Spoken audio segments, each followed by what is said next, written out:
اللہ رب العالمین والعاقبۃ للمتقین والصلاۃ والسلام علی رسولہ النبی الکریم اما بعد۔ بسم اللہ الرحمن الرحیم۔ معزز ناظرین کرام، پروگرام علم و عمل کے ساتھ آج 10 رمضان المبارک ہے۔ ہمارا موضوع ہے جناب سیدہ خدیجۃ الکبریٰ رضی اللہ تعالی عنہ۔ آج الحمدللہ تعالی 10 رمضان المبارک درگاہ مقدسہ ساہو چک شریف میں وسیع و عریض پیمانے پر دعوت افطار کا انتظام و انصرام کیا گیا، جس میں ہزاروں لوگوں نے شرکت کی اور اللہ کی مخلوق کی خدمت کی گئی۔ جناب سیدہ خدیجۃ الکبریٰ ام المومنین ہیں۔ جناب سیدہ خدیجۃ الکبریٰ وہ خاتون ہیں، وہ عزت و شرف والی خاتون ہیں کہ جنہیں میرے کریم آقا حضور سید عالم صلی اللہ علیہ وآلہ وسلم کے عقد میں آنے کا شرف حاصل ہوا۔ بخاری و مسلم کی روایت ہے، حضرت مولا علی شیر خدا کرم اللہ وجہ الکریم ارشاد فرماتے ہیں کہ حضور علیہ الصلوۃ والسلام نے فرمایا، اپنے زمانے کی بہترین عورت مریم ہیں اور اسی طرح اپنے زمانے کی بہترین عورت خدیجہ ہیں۔ مسلم شریف کی روایت ہے، حضرت سید عائشہ صدیقہ رضی اللہ تعالیٰ عنہ فرماتی ہیں کہ حضور علیہ الصلوۃ والسلام نے حضرت خدیجۃ الکبریٰ کی موجودگی میں کوئی دوسرا نکاح نہیں فرمایا، دوسری شادی نہیں فرمائی، یہاں تک کہ حضرت خدیجۃ الکبریٰ کا انتقال ہو گیا۔ اور مسلم شریف کی ہی روایت ہے، حضرت ام المومنین جناب سیدہ طیبہ طاہرہ عابدہ زاہدہ عالمہ فقیہہ محدثہ صدیق باپ کی صدیقہ بیٹی حضرت عائشہ صدیقہ رضی اللہ تعالیٰ عنہ ہی روایت فرماتی ہیں کہ مجھے کسی پر اتنا رشک نہیں کبھی آیا جتنا حضرت خدیجۃ الکبریٰ پہ آیا، کیونکہ حضور علیہ الصلوۃ والسلام اکثر ان کا ذکر فرماتے، حالانکہ میں نے ان کو کبھی دیکھا نہیں۔ حضرت عائشہ صدیقہ فرماتی میں نے دیکھا نہیں، لیکن حضور چونکہ بارہا مرتبہ جناب سیدہ خدیجۃ الکبریٰ کا ہی ذکر فرماتے۔ آپ کا نام خدیجہ ہے اور آپ کے والد کا نام خویلد ہے، والدہ کا نام فاطمہ ہے، اور آپ کی کنیت جو ام القاسم ہے، اور آپ کے القاب میں کبریٰ، طاہرہ اور سیدۃ القریش ہے۔ آپ مکہ المکرمہ میں حضور علیہ الصلوۃ والسلام کے ساتھ آپ کا نکاح ہوا۔ اس وقت آپ کی عمر پاک 40 برس تھی اور حضور سید عالم صلی اللہ علیہ وسلم کی عمر مبارک 25 برس تھی۔ ناظرین کرام، حضرت جناب سیدہ خدیجۃ الکبریٰ رضی اللہ تعالیٰ عنہ مکہ المکرمہ کی بہت اچھی تاجرہ خاتون تھیں، اور حضور علیہ الصلوۃ والسلام کے ساتھ جب نکاح ہوا تو آپ نے حضور علیہ الصلوۃ والسلام کی محبت، حضور کی الفت، حضور کی قربت میں اللہ کے پیارے حبیب کے نام پر، اللہ کے نام پر، اللہ کے حبیب کی رضا جوئی کے لیے اپنا سارا مال آپ کے قدموں پر نچھاور فرما دیا۔ حضور علیہ الصلوۃ والسلام کو آپ کے ساتھ اتنی محبت تھی کہ ام المومنین حضرت عائشہ صدیقہ رضی اللہ تعالیٰ عنہ عرض کر، ایک دفعہ کی بات ہے، کچھ بات ہوئی تو حضور علیہ الصلوۃ والسلام نے پھر جناب سیدہ خدیجۃ الکبریٰ رضی اللہ تعالی عنہ کا ذکر فرمایا تو حضرت عائشہ صدیقہ عرض کرتی، یا رسول اللہ، وہ بڑھیا خاتون جس کی عمر بھی کافی ہو چکی تھی، اور آج تو آپ کے پاس جو ہیں وہ جو ازواج ہیں وہ حسن میں بھی زیادہ ہیں اور جوان عمر کی ہیں، تو حضور علیہ الصلوۃ والسلام نے فرمایا، عائشہ، خدیجہ کے معاملے میں مجھے تکلیف مت دینا۔ وہ خدیجۃ الکبریٰ کہ جب لوگوں نے میرا انکار کیا تو اس نے میرا اقرار کیا، جب لوگوں نے مجھے تکلیفیں پہنچائیں اس نے مجھے سکھ پہنچایا، جب لوگوں نے مجھے اذیتیں دیں، جب کوئی میرے پاس نہیں بیٹھنے والا تھا تو تسلی و تشفی مجھے خدیجہ دیتی تھی۔ اور ایک مرتبہ حضور علیہ الصلوۃ والسلام تشریف فرما جبرائیل امین بارگاہ رسالت مآب صلی اللہ علیہ وسلم میں حاضر ہوئے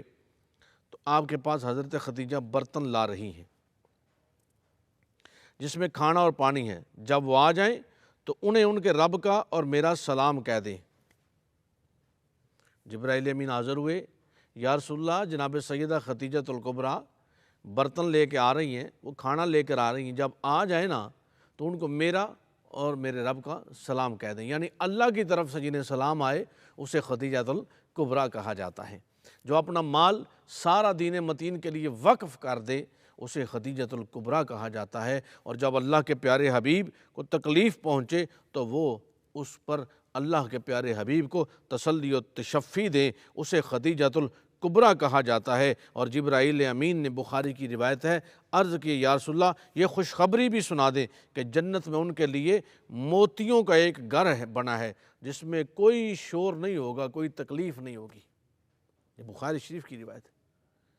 کہ یا رسول اللہ خدیجۃ الکبریٰ کے لیے جو انوار و تجلیات، جو انعامات اللہ رب العزت رکھے ان کو یہ بتا دیں، موتیوں کا ایک محل ہوگا جس میں کسی قسم کا شور نہیں ہوگا۔ یہاں تو انہوں نے آپ کے ساتھ بڑی تکلیفیں اٹھائی ہیں، لیکن وہاں ان کے لیے معاملہ کیا ہے کہ ان کو جو ہے وہ ملکہ بنا کے رکھا جائے گا، اور وہاں ان پر اللہ رب العزت کے انوار و تجلیات کی بارش رہے گی۔ اور فتاوی رضویہ شریف کی جلد 5 میں ہے کہ نماز سے محبت آپ نماز کی فرضیت سے پہلے بھی نماز ادا فرماتی تھی۔ وہ کیسی کہ جب حضور علیہ الصلوۃ والسلام نوافل ادا فرماتے نا اپنے گھر میں، تو حضرت جناب سیدہ خدیجۃ الکبریٰ بھی حضور کے ساتھ جو ہے اس محبت میں، اللہ کی عبادت میں رہتی۔ اور پھر حضرت جناب سیدہ خدیجۃ الکبریٰ رضی اللہ تعالیٰ عنہ جب اپنی سارا مال حضور کی بارگاہ میں ڈھیر کر دیا، ایک مرتبہ طبقات کبریٰ کی روایت ہے، جلد اول ہے کہ قحط سالی اور مویشیوں کے ہلاک ہونے کی وجہ سے حضرت حلیمہ سعدیہ تشریف لائیں، تو آپ نے انہیں 40 بکریاں اور ایک اونٹ تحفہ پیش کر دیا۔ یعنی سخاوت کا یہ عالم ہے، آپ کے دل میں جو مال کی حیثیت نہیں تھی، آپ کے دل میں اللہ کی مخلوق کے لیے درد تھا، اور یہ بہت بڑی بات ہے۔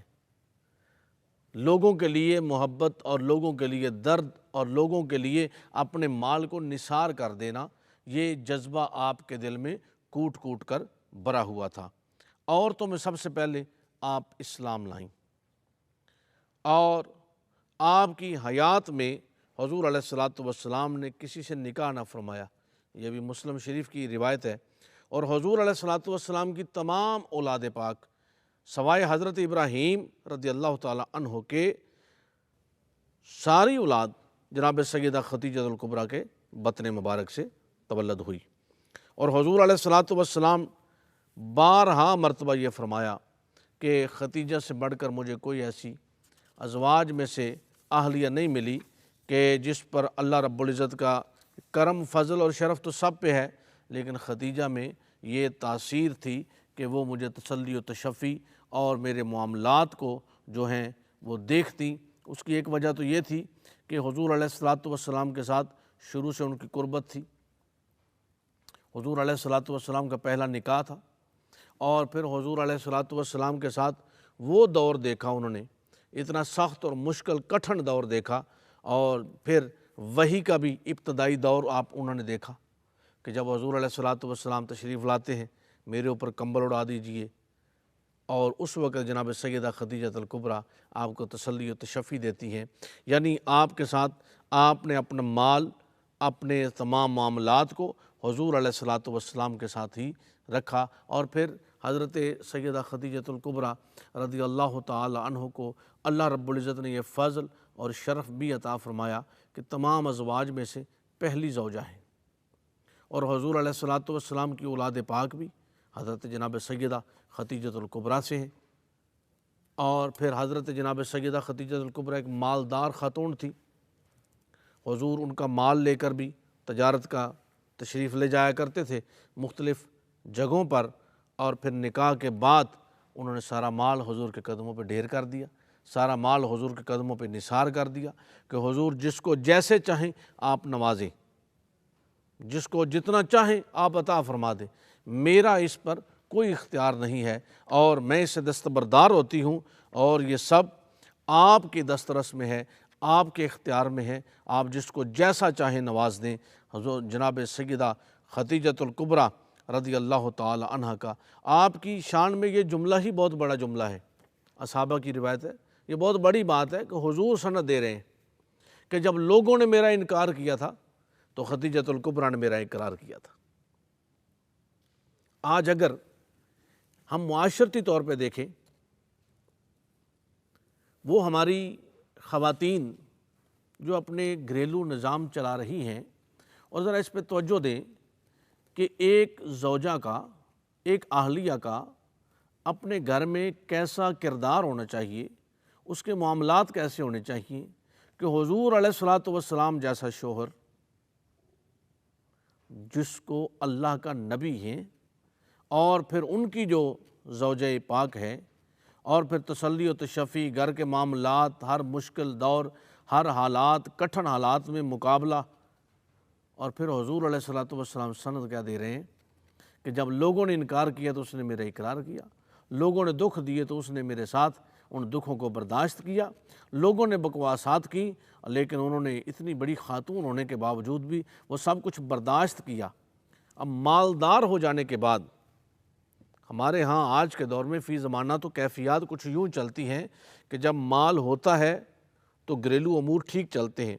جب غربت، تنگ دستی، افلاس آ جاتا ہے تو پھر طرح طرح کی قباحتیں نکلنا شروع ہو جاتی ہیں۔ لیکن وہاں کیا ہے؟ پہلے مال موجود ہے،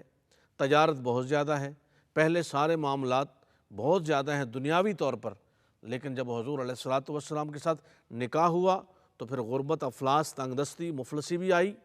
لوگوں کی باتیں بھی سنی، طرح طرح کے مسائل بھی درپیش ہوئے، اس کے باوجود بھی اپنے شوہر نامدار کے ساتھ اپنی زندگی کو اس طرح گزارا، ان کو تسلی تشفی کے معاملات رکھے اور ان کے ساتھ محبت و الفت کا جو رشتہ رکھا۔ آج ہمارے لیے، ہماری خواتین کے لیے، ہمارے گھریلو امور میں، حسن معاشرت میں اگر ہم دیکھیں تو ازواج مطہرات کی جو حیات طیبہ ہے وہ ہمارے لیے مشعل راہ ہے۔ اور مشعل راہ کیوں نہ ہو کہ وہ ازواج مطہرات جو اللہ کے پیارے رسول کے ساتھ ہیں، اور وہ پیارے رسول کہ جن کا اسوہ حسنہ،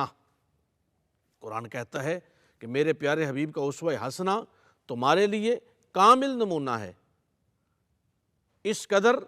یہ تمہارے لیے نمونہ ہے کہ اپنی زندگی تمہاری جو ہے وہ اتباع رسول میں اگر گزرتی ہے تو وہی زندگی کامل ہے، وہی زندگی ایمان والی ہے، وہی زندگی ایک مومن کے لیے معراج کا سامان بنتی ہے۔ کون سی زندگی؟ جو اتباع رسول میں گزرتی ہے۔ قل ان کنتم تحبون اللہ فاتبعونی، کہ پیارے حبیب ان کو بتا دیجئے کہ یہ عبادت میری کریں، ریاضت میری کریں، قرآن میرا پڑھیں، لیکن اس کے ساتھ ساتھ ہوگا کیا؟ اتباع آپ کی کریں، اسوہ حسنہ آپ کا ہوگا، کامل نمونہ اس کو سمجھیں گے، اپنے روزمرہ کے معمولات آپ کی حیات طیبہ کی طرح یہ گزارنے کی کوشش کریں تو یہ مشعل راہ ہے۔ اگر اللہ کے رسول کا اسوہ حسنہ ہمارے لیے کامل نمونہ ہے تو ازواج مطہرات امہات المومنین جو کہ تمام مومنوں کی ماں ہیں، اور ان کا اسوہ حسنہ بھی آج بھی اگر ہم اس کو اختیار کرتے ہیں تو ہمارے گھروں کے بگڑے ہوئے حالات درست ہو جاتے ہیں۔ اور یہ کیسی کائنات کی کوئی ایسی خواتین نہیں کہ جو نکاح کسی سے کریں اور اس کے بعد اگر وہ بیوہ ہو جائیں یا ان کو طلاق ہو جائے تو وہ کسی اور سے نہ کر سکیں۔ یہ اختیار اور یہ کمال اور یہ شرف اگر ہے تو امہات المومنین کو ملا ہے، اور جن میں سب سے پہلے یہ شرف کی جو حامل ہوئیں، اس شرف کے جو ملنے کی جس پر وجہ بنی، وہ سب سے پہلی خاتون جو ہیں وہ جناب سیدہ خدیجۃ الکبریٰ رضی اللہ تعالی عنہا ہیں، کہ آپ نے اپنی ساری حیات طیبہ دین اسلام کی آبیاری میں گزاری، اور ابتدائی دور جو ہے وہ اتنا کٹھن ہے، اتنا جو ہے وہ پریشان کن ہے،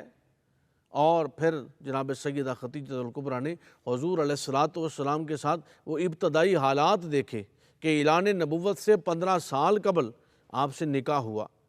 پھر اعلان نبوت ہوا، اور اعلان نبوت کے بعد بھی جو حضور کے ساتھ ان کا دور گزرا ہے وہ بڑا سخت اور کٹھن دور ہے، لیکن اس کے باوجود نہ زبان پہ شکوہ آتا ہے، نہ پیشانی پہ شکن آتی ہے، اور کس حال میں راضی ہیں کہ جس حال میں حضور علیہ الصلوۃ والسلام راضی ہیں، جس حال میں اللہ کے رسول راضی ہیں وہ بھی اسی حالات میں راضی ہیں۔ اور جو پہلے 15 سال ہیں وہ نبی سمجھ کر اس حالات میں نہیں راضی، وہ اپنا شوہر سمجھ کر اس حالات میں راضی ہیں۔ یہ بات بڑی توجہ طلب ہے۔ اور میں ضرور یہاں رک کر کے اس کو بتانا چاہتا ہوں کہ بھئی بعد والے اعلان نبوت کے بعد کا جو دور ہے وہ تو اللہ کا نبی سمجھ کر، اللہ کے رسول سمجھ کر، اللہ کے پیغمبر سمجھ کر، شب اسراء کے دولہا سمجھ کر، ماں زاغ کے کاجل کے ساتھ محبت کرنے کی قرآن و سنت کو دیکھ کر، تو یہ بعد کی بات ہے۔ لیکن جو ابتدائی 15 سال ہیں وہ حضور علیہ الصلوۃ والسلام کو نبی سمجھ کر نہیں، آپ کو شوہر سمجھ کر آپ کی اتباع میں گزارے۔ آئیے ناظرین کرام، آج 10 رمضان المبارک جناب سیدہ خدیجۃ الکبریٰ کا وصال پر ملال ہے۔ آپ مکہ المکرمہ کے قبرستان جنت المعلیٰ میں مدفون ہیں، اور آپ کا جب وصال ہوا، آپ کی عمر مبارک 65 برس، اور آپ کے وصال پر اللہ کے پیارے نبی حضور علیہ الصلوۃ والسلام بہت غمگین ہوئے، اور اسے عام الحزن کا سال قرار دیا گیا، یعنی دکھوں کا سال قرار دیا گیا۔ وآخر دعوانا ان الحمد للہ رب العالمین۔